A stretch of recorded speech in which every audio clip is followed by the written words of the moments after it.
Madame, Monsieur, bonjour et bienvenue dans cette rubrique Culture sur Médien TV où aujourd'hui vous allez découvrir ou redécouvrir un orchestre de musiciens mythiques de la ville du Détroit. C'est également un lieu. Il s'agit des Fils du Détroit et aujourd'hui j'ai le plaisir de recevoir leur producteur Hicham Rtabi. Bonjour. Bonjour. Alors tout d'abord il faut savoir que Hicham Rtabi est architecte à plein temps. Alors également producteur donc des Fils du Détroit qui est un orchestre donc de musique andalouse, arabo-andalouse. Également les Fils du Détroit est un endroit, est un lieu mythique de la Casbah de la ville, de cette ville du Détroit. Qui sont ces Fils du Détroit? Avant de répondre à cette question, je vous propose d'écouter un extrait de leur premier album.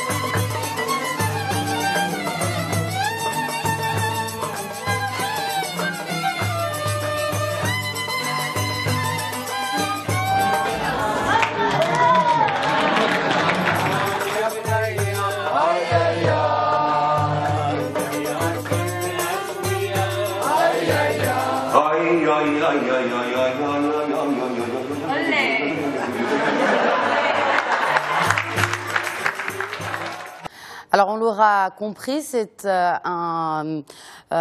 plusieurs extraits en tout cas de leur premier album, ce qu'on a écouté en musique, mais c'est également une présentation de ce lieu avant tout. Hicham Rtabi, qui sont les Fils de Tanger? Qu'est-ce que ce lieu où ils se retrouvent tous les soirs pour jouer de la musique, pour partager leur art?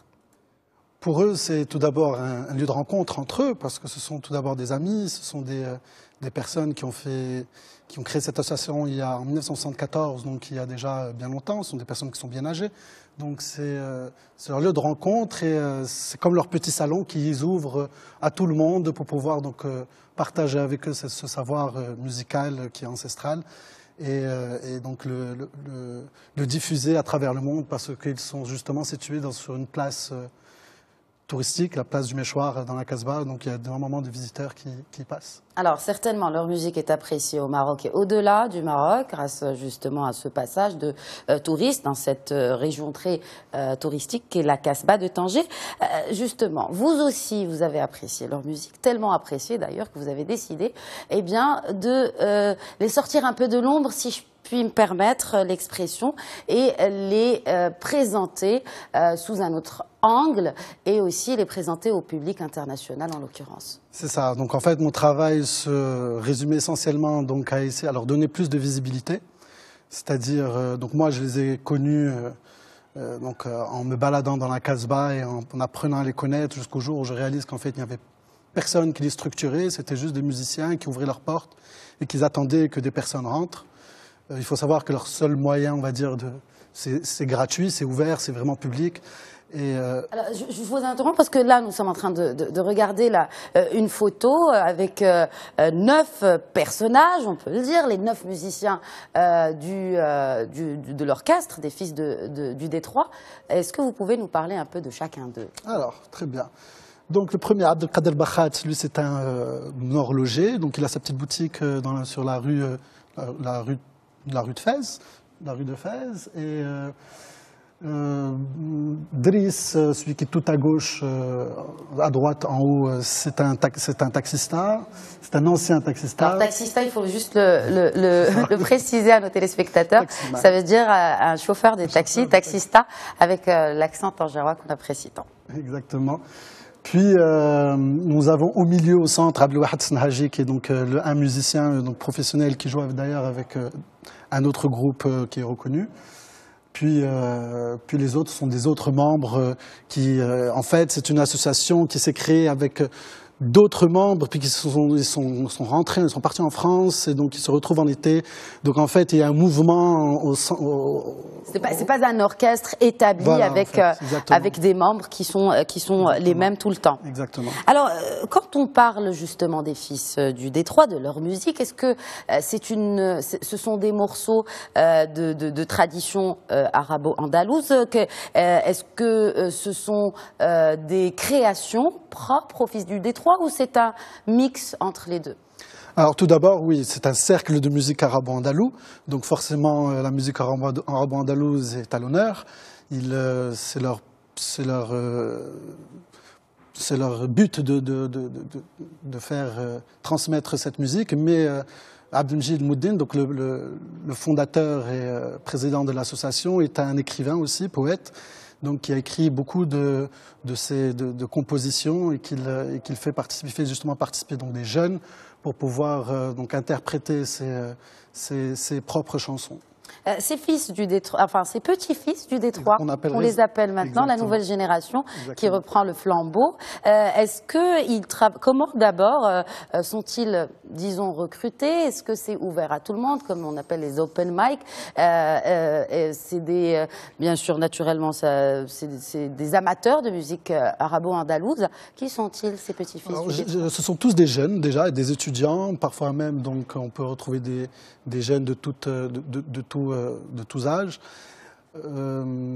Ils connaissent l'endroit, donc en se baladant dans la Casbah, ils aiment chanter, donc ils se mettent à chanter avec eux jusqu'au jour où l'un des musiciens propose au président de l'association de les intégrer donc dans la chorale. Ce n'est pas la première fois qu'ils ont des choristes, ils ont ça depuis les années 90, ils ont formé énormément depuis ces 20 dernières années. Et donc, en ce moment même, je pense qu'ils sont en train de répéter d'ailleurs là-bas. On parle d'une... Alors, on l'a dit en début de cet entretien, vous internationalisez un peu cet orchestre des Fils du Détroit. Il y a eu plusieurs représentations à l'étranger, entre autres des projections également. Est-ce que vous pouvez nous parler justement de cette exportation de l'art des Fils du Détroit? Alors, ça s'est fait... Bon, une fois avoir fait donc, mon travail de les rendre visibles donc, sur la toile, donc bon, forcément tous les réseaux sociaux, forcément, donc on a eu un peu plus de visibilité, ce qui a fait que la Gaîté Lyrique donc, à Paris, qui faisait en septembre 2014 donc, un événement sur Tanger, donc l'exposition Tanger, et ils nous ont invités justement donc, à parler de notre association, à parler le travail que font ces musiciens depuis maintenant 44 ans. Et donc nous avons fait un film qui dure 3 heures quand même, qui a été projeté là-bas pendant 4 jours, et qui justement on cherche à projeter encore ce film ailleurs. Il y a eu d'autres projets après, il y a eu beaucoup aussi de documentaires musicaux qui sont venus. Par exemple, je pense à notre ami Reed Rickert qui a fait un super documentaire mexicain sur l'origine de la musique mexicaine, et ils sont venus donc au Maroc pour essayer de retrouver donc la trace de cette musique-là, et ils ont fait donc un film qui a été projeté d'ailleurs il y a quelques jours à New York et au Mexique d'ailleurs aussi il y a quelques mois. Avec cette projection justement voilà, avec une Mexique. Projection en air à l'air, donc c'est ce qui est incroyable, c'est de savoir que ce petit... On peut voir la photo aussi, j'imagine qu'on l'a, avec la projection du film qui a été projeté donc à New York et au Mexique également. Au Mexique, exactement. Donc là, l'image qu'on a, c'est l'image de l'intérieur de notre association. Donc c'est ce qui est justement vachement intéressant, c'est de voir comment ce petit lieu de 15 mètres carrés a réussi à se transporter ailleurs dans d'autres villes sans que les musiciens n'y soient directement. Oui, vous avez parlé d'un concept comment ces fils du Détroit montrent un autre visage de Tanger, un autre visage culturel. Tanger est une ville très riche en culture. Qu'est-ce que donne Tanger aux Fils du Détroit? Ce que donne Tanger au Fils du Détroit, c'est forcément donc sa situation, donc comme je disais, donc son côté cosmopolite, évidemment, mais ce que Tanger a donné d'abord, c'est le local. Le local en lui-même qui appartient au Houbous, donc qui a été donc donné à clé à M. Abdelmajid Mouddine. Et on espère que d'ailleurs que ça puisse se renouveler, que dans 50, 100, 200 ans, que ce local soit toujours en train de faire l'hymne à la musique. Et Tanger, donc les Tangérois, c'est les Tangérois aussi, le fait de venir, le fait de chaque fois qu'il y a des personnes qui viennent, ça encourage les musiciens à revenir le lendemain, donc c'est ouvert tous les soirs. Nous avons quotidiennement des visiteurs de Tanger, du Maroc et du monde. Aujourd'hui, quand on parle des Fils du Détroit, il y a eu, on a écouté un petit extrait de cette chanson au tout début sur El Babour, qui parle un peu de rentrer au pays, à la mère patrie. Quels sont les thèmes du deuxième album, justement, qui de sortie incessamment sous très peu? Donc, de ce deuxième album... Il me semble que vous avez l'album. Exactement, donc il est là, que je vous remets. Merci. Donc ça c'est le premier, c'est le deuxième album, donc il y a quatre compositions, toutes des compositions de Abdelmajid Mouddine, donc ce sont des compositions tangéroises.